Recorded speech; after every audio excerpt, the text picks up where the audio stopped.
The Self Unseeing is a famous poem by Thomas Hardy and describes seeing your childhood home through adult eyes. But is it about failing to see what is around us, or about our inability to see ourselves? The characters I have chosen to portray today all share a sense of hopelessness about the events unfolding around them. For example, Rosencrantz and Guildenstern, who are two hapless young men who have been tasked for guarding Hamlet. In this scene, they had been left waiting. And waiting. I play Rosencrantz.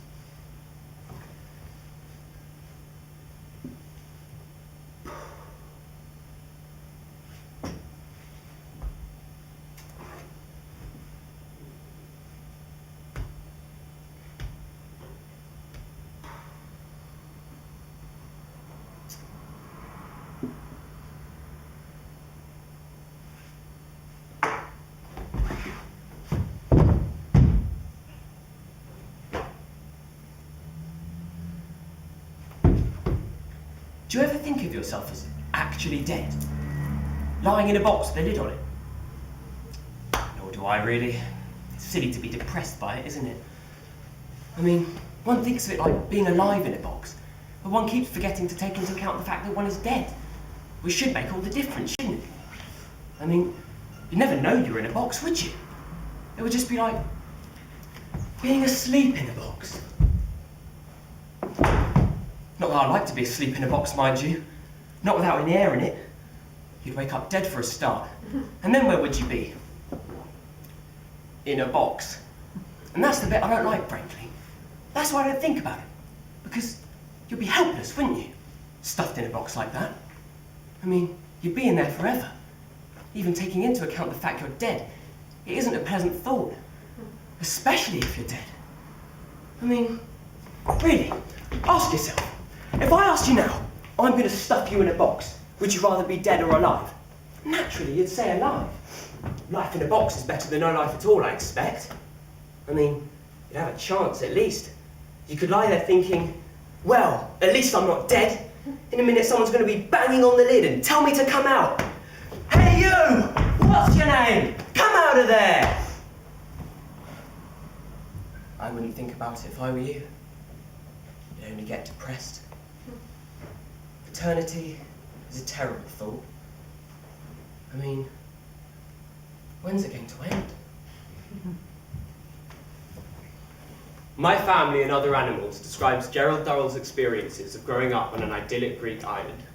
The following extract perfectly sums up a family event which may have gone unappreciated at the time. It is Gerald's birthday, and Larry has built him a boat. At last, we got the cork from the bottle, and I announced that I christened this ship the Bootle Bum Trinket. Then I slapped her rotund backside with the bottle, with the unhappy result that half a pint of white wine splashed over Larry's head. Look out! Look out! He remonstrated. Which one of us are you supposed to be launching? But at last we cast her off the jetty with a mighty heave. Now, said Leslie, organising things, let's get the mast in. Margot, if you hold her nose, that's it. Now Peter, if you'll get into the stern, Larry and I will hand you the mast. This mast looks a bit long to me, Les, said Larry, eyeing it critically.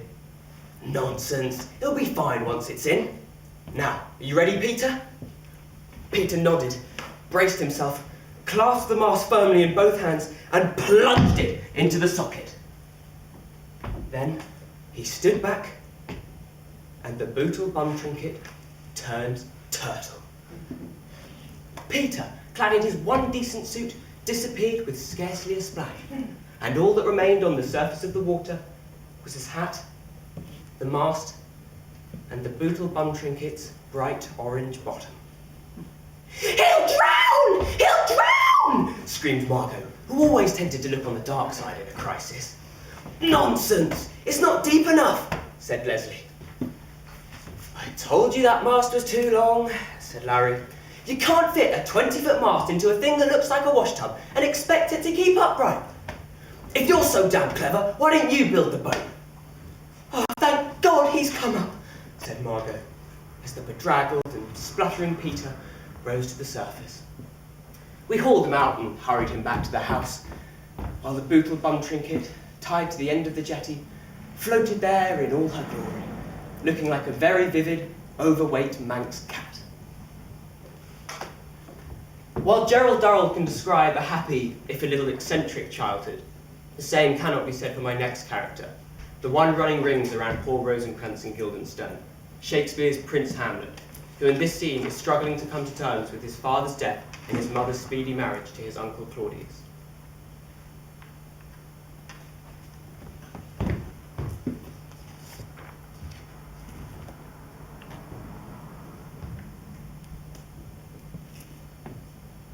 Oh, that this too solid flesh would melt, thaw, and resolve itself into a dew.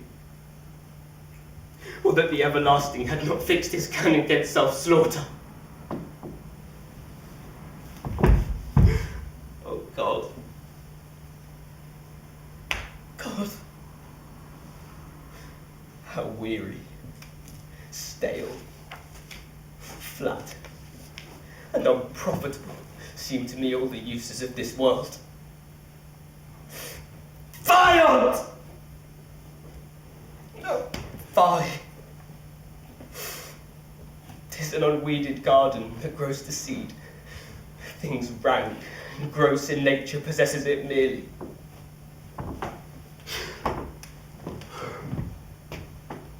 That it should come to this! But 2 months dead! Nay, not so much, not 2. So excellent a king was to this Hyperion to a satyr. So loving to my mother that he might not beteem the winds of heaven and visit her face too roughly. Heaven and iron! Must I remember? Why, she would hang on him as if increase of appetite had grown by what it fed her. And yet, within a month, let me not think on't. Frailty! Thy name is woman! Oh God, a beast that once discourse of reason would have mourned longer. Married with my uncle, my father's brother, but no more like my father than I to Hercules. Within a month, she married, or with most wicked speed, to both with such dexterity to incestuous shades!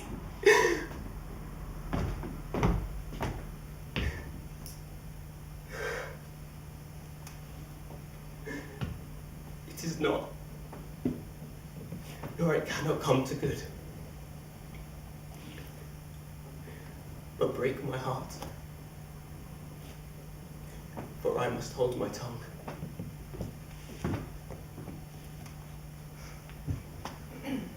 I'd just like to finish by going back to the poem I mentioned at the beginning. So as you listen to Hardy's words, perhaps take a moment to reflect on the life you have, and maybe try to see yourself the way others see you. The Self Unseeing by Thomas Hardy.